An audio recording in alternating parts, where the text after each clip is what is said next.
Assalamualaikum warahmatullahi wabarakatuh, para siswa sekalian.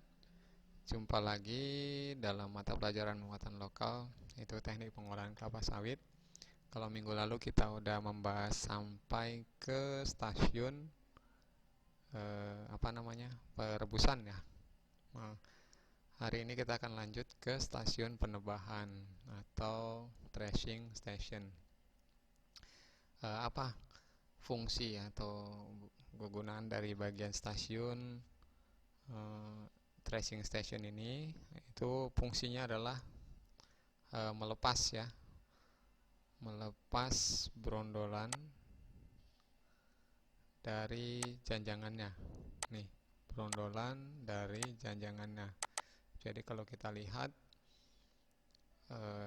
tandan buah kelapa sawit itu kan ada brondolan buahnya, ada janjangannya. Jadi setelah direbus pada stasiun perebusan, itu dia akan masuk ke stasiun tracing untuk melepaskan antara brondolan dengan janjangannya.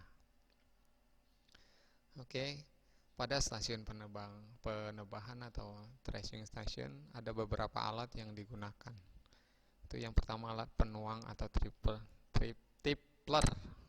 Susah kali bahasanya. Tipler itu tujuannya untuk menuangkan lori yang kita rebus ya, yang tempat merebus kemarin.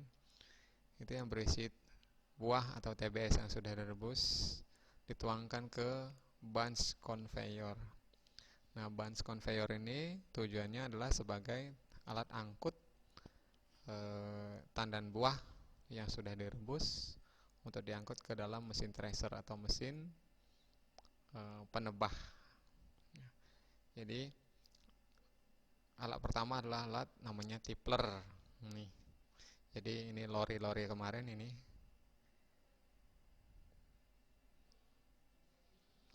Lori ya. Nanti dibalikkan kemari supaya apa? Tandan buahnya yang sudah direbus jatuh ke conveyor, bunch conveyor untuk dimasukkan ke mesin thresher. Nah, ini yang kedua ada bunch conveyor. Nah, itu untuk apa tadi? Ngangkut ya, ngangkut atau naikkan buah ke mesin thresher drum. Jadi yang tadi dari atas ini masuk ke dalam. Nah, nanti di sini diangkut melalui conveyor untuk diantarkan ke mesin thresher atau thresher drum. Nah, berikutnya alat utama adalah mesin thresher drum. Ya, fungsinya untuk melepas atau memisahkan buah dari tandanannya. Nah, cara kerja mesin ini adalah dia berputar dengan kecepatan rendah sih, hanya sekitar 22 rpm. Tahu itu rpm? 22 rotasi per menit. Jadi 1 menit dia berputar sebanyak 22 kali. Nah, thresher drum ini punya kisi-kisi karena dia janjangan tadi yang udah direbus masuk ke dalam thresher drum, diputar. Akhirnya apa? Janjangannya terbanting-banting dan terlepaslah brondolan dengan tandan buahnya. Jadi nanti terpisah antara tandan buah dengan fruit atau brondolan yang ada di janjangan. Kira-kira gambarnya seperti ini. Jadi tandan buah yang sudah direbus nanti dimasukkan kemari melalui conveyor tadi, bunch conveyor. Kemudian mesin thresher ini berputar selama 22 rpm atau rotasi per menit. Jadi karena mengalami proses perputaran, otomatis janjangan kan di sini itu terbanting-banting ya kan, naik turun terbanting. Nah, karena dia punya kisi-kisi, kisi-kisi ini muat untuk lolosnya apa namanya, berondolan. Jadi muat berondolannya di keluar dari sini. Jadi begitu berondolannya lepas dari janjangannya, berondolannya akan keluar, turun ke bawah. Kemudian nanti janjangan kosongnya tetap di dalam dan akan dipisahkan dari sisi sebelahnya. Nah, ini janjangan yang telah kosong itu nanti masuk ke fruit distributing conveyor atau ban berjalan untuk mengirim janjangan kosong. Jadi kan udah gambarnya udah janjangan-janjangan kosong. Jadi janjangan kosong tadi dimasukkan atau dikirim ke conveyor ini untuk masuk ke wilayah selanjutnya. Nah, kalau ada di satu pabrik janjangan kosong itu dibakar untuk bahan bakar boiler, ada lagi pabrik lain dia digunakan untuk pupuk, dibuang ke kebun kelapa sawit, dijadikan pupuk organik. Nah, itulah yang biasa kita gunakan untuk nyari jamur janjangan. Nah, sementara berondolan yang telah terlepas itu masuk ke fruit elevator, fruit ya, buah ya, fruit elevator. Nah, nanti dia akan dikirim ke mesin pelumat atau mesin digester. Jadi berondolannya dikirim lagi ke via elevator, masuk ke mesin digester. Nah, mesin digester itu masuk ke stasiun pengempaan. Jadi pada stasiun penebahan tadi itulah beberapa alat yang digunakan ya, mulai dari alat tippler, kemudian bunch conveyor, kemudian tracer, baru conveyor bunch lagi yang untuk ngirim janjangan kosong, sama fruit elevator. Nah,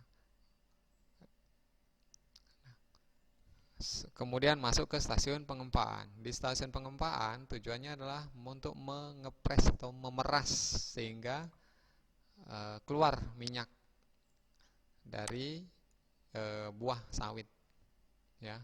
Jadi terpisah antara minyak dengan daging buah. Nah, kira-kira alat apa aja yang ada di stasiun press atau pengempaan? Nih, yang pertama adalah bejana pengaduk atau mesin digester. Ini kalau kita bayangkan hampir mirip kerjanya dengan blender di rumah kita. Jadi nanti fruit atau berondolan yang sudah lepas dari janjangannya masuk ke mesin digester. Nah, mesin ini kan punya pisau yang berputar. Pisaunya berputar. Nih. Jadi karena proses perputaran ini dagingnya si berondolan tadi itu dilumat. Berondolan itu dilumat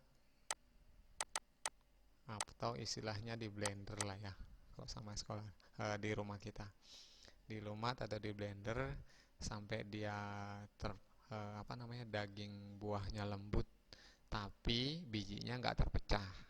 Itu makanya kan pisaunya itu nggak setajam pisau blender sih, ini udah tebal-tebal. Jadi fungsinya hanya untuk menghaluskan ya daging buah sawit itu sehingga lepas dari cangkang biji dalamnya. Nah, setelah daging buahnya lumat itu akan dikirim ke mesin press. Nah, gambaran aslinya seperti ini mesin press, dia ada nih serabut-serabut, inilah dia.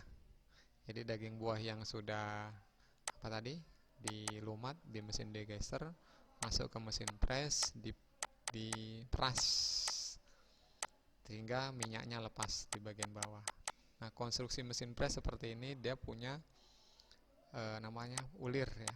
Ulir yang berputar yang digerakkan oleh motor. Nah, jadi inlet ini adalah tempat masuknya daging buah yang sudah dilumat. Kemudian dimasukkan, diputar sehingga dia terpres atau diperas. Nah, tekanan presnya itu bisa diatur di sini, alat pengaturnya. Yang ini adalah motor pemutarnya. Nah, baru minyaknya keluar lewat bawah, nanti ampasnya keluar lewat jalur sebelahnya. Nah, tipe mesin press ada yang single, ada yang double screw nih. Kalau yang single seperti ini, screw ya, apa namanya, piringan berputar, baut nih. Kalau yang double seperti ini. Jadi di dalam sini daging buah yang sudah dilumat diperas untuk melepaskan minyak kasarnya. Kemudian di sini juga biasa dicampur dengan air hangat, air panas. Air panas. Bayangkan kita memeras santan kelapa. Itu kan lebih mudah kalau kelapa parutnya kita kasih air daripada kelapa kering untuk dapat santan. Seperti inilah dia. Jadi untuk mempermudah memeras daging buah yang sudah dilumat, dicampurlah antara daging buah lumat dengan air panas ke mesin press, baru dilumat di sini sehingga nanti minyak kasar bercampur air keluar dari bawah, nih, kemudian ampasnya nanti di bagian sebelahnya.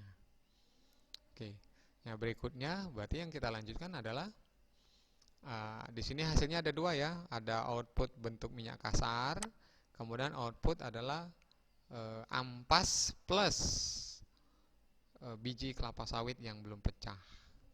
Ya, jadi ada dua output mesin press itu ada dua, yaitu minyak kasar dengan ampas press. Jadi minyak kasar inilah yang akan diubah jadi CPO. Ampas press ini nanti dapat inti atau biji. Oke. Jadi untuk minggu ini kita sampai sini aja. Jadi dipahami dulu. Setelah stasiun perebusan dia ada dua stasiun lagi, yaitu stasiun penebahan atau pemberondolan dan stasiun pengempaan atau press. Nah, setelah ini nanti minggu depan kita akan lanjut ke stasiun klarifikasi atau pemurnian minyak kasar menjadi minyak CPO yang siap jual. Jadi demikian, terima kasih. Assalamualaikum warahmatullahi wabarakatuh.